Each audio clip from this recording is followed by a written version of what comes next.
अस्सलामुअलैकुम नाज़रीन, आप देख रहे हैं पीटीएन न्यूज और मैं हूं आपकी होस्ट सुंबल ज़िया।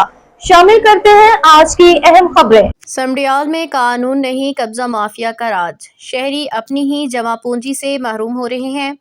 इंतजामिया खामोश तमाशाई बनी हुई है, आखिर चल क्या रहा है? आइए जानते हैं अपने नुमाइंदे मीर शहरोज से। अस्सलाम वालेकुम नाजरीन, मैं हूं मीर शहरोज, पीटीएन न्यूज़ तहसील समड़ियाल। नाजरीन, मैं इस वक्त समड़ियाल के नवाही इलाके मोहल्ला शेराबाद में मौजूद हूं। नाजरीन, कब्ज़ा माफिया का राज फिर से हुआ आबाद। नाजरीन, मैं आपको बताता चलूं कि कब्ज़ा माफिया ने, मेरा कैमरामैन अगर आपको दिखा सके, रात के अंधेरे में दीवारें तोड़ दी, गेट तोड़ के नाला में फेंक दिया। अभी मेरे साथ मौजूद है मोहम्मद शहबाज, जानते हैं उन्हीं की ज़बानी जो इस जगह के मालिक हैं। जी अस्सलाम वालेकुम। क्या हाल है शहबाज साहब, ठीक हाँ है? जी, ठीक ठाक। शहबाज साहब, क्या मामला पेश आया आपके साथ? सर, मामला ये पेश आया, 2005 से हमने जगह ली हुई है, 4 दीवारी की हुई है। कब्जे माफिया जब भी काम करते हैं आ जाते हैं। ये कौन लोग हैं कब्जा माफिया, इनके नाम क्या है? एक पप्पू पहलवान है जेठी का, और एक उसका भाई आरफ शहजाद है, एडवोकेट है, एक राणा वसीम है। उन्होंने ये काम डाका डकाई का शुरू किया हुआ है। बड़ी कोशिश की है, एक दफ़ा पहले द्वारें तोड़ी हैं, दरखास्त थाना में जमा है, पुलिस टाल मटोल कर रही है। एक रात को फिर हमने दीवारें खड़ी की हैं, रात को फिर आके तोड़ दी हैं, गेट से हमारा नाले में फेंक दिया, और पुलिस से रब्ता किया, 15 कॉल चलाई है, 11787 पे चलाई, अभी तक हमारी कोई सुनवाई नहीं हुई। तो बराए मेहरबानी की मरजम नवाज साहब से गुजारिश है कि शहबाज साहब, आप मुझे काइंडली ये बताएं कि आपने पुलिस को, कानून को इतला की है इस मामले में? बिल्कुल की हुई है।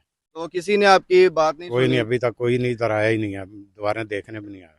तो अभी आप क्या चाहते हैं कि आपको क्या मतलब मिले, क्या कहना चाहते हैं? वज़ीर आला पंजाब मरहम नवाज से दराज है कि DPO को आर्डर करें कि वो पप्पू पहलवान, आरफ शहजाद, एडवोकेट, राणा वसीम को। ये जो कब्जा माफिया है, इनका पहले भी सुनने ज़राए के मुताबिक नाज़रीन सुनने में आया कि ये वो कब्जा माफिया है, पप्पू पहलवान और ठाकुर नामी और पता नहीं आरफ शहजाद, ये वो नाज़रीन कब्जा माफिया के सुनने में, ज़राए के मुताबिक सुनने में ये बात आ रही है कि समड़ियाल के कुछ ऐसे इलाके हैं जहां इन्होंने कॉल पे जो है ना ये लोगों को धमकियां भी दी हैं, और अभी इनको भी इनका कहना है कि धमकियां भी दे रहे हैं, जान से मार देने की धमकियां दी हैं।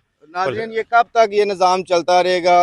इनका कहना है कि वज़ीर आला मरियम नवाज साहबा से इनकी गुजारिश है, आपके सामने इनकी गुजारिश ये कर रहे हैं कि इनकी मदद की जाए और कानून के मुताबिक इस गुंडा राज में पप्पू पहलवान नामी शख्स और ठाकुर नामी और आरफ नामी शख्स जो हैं, इनको। मेरी वज़ीर आला पंजाब से गुजारिश है कि कब्जा माफिया से जान छुड़ाई जाए हमारी, और हमारा प्लाट हमें उसका कब्जा दिलाया जाए। DCO Sialkot, DPO Sialkot, AC समड़ियाल, DSP समड़ियाल, SHO समड़ियाल से गुजारिश है कि मुलजमों के खिलाफ कार्रवाई करें। बराए मेहरबानी, मैं एक शरीफ शहरी हूँ, मुझे और मेरे बच्चों को तहफ़्फ़ुज़ फराहम किया जाए। मेरी जान को बहुत ख़तरा है, अगर मुझे कुछ हो गया तो इन मुलजमों के खिलाफ कार्रवाई की जाए। पहलवान, आरफ शहजाद, एडवोकेट, राणा वसीम और दीगर बहुत इलाके के रिकॉर्ड याफ्ता आदमियों को लाते हैं इधर, असले की खुली नुमाइश करते हैं। पुलिस को बताया, वो कोई कार्रवाई नहीं कर रहे, ना कब्जा तलब असला तलब कर रहे हैं, ना मुलजमों को गिरफ्तार कर रहे हैं। न्यूज स्टूडियो से अब तक के लिए इतना ही। मजीद खबरों और अपडेट्स के लिए देखते रहें PTN न्यूज। अल्लाह निगहबान।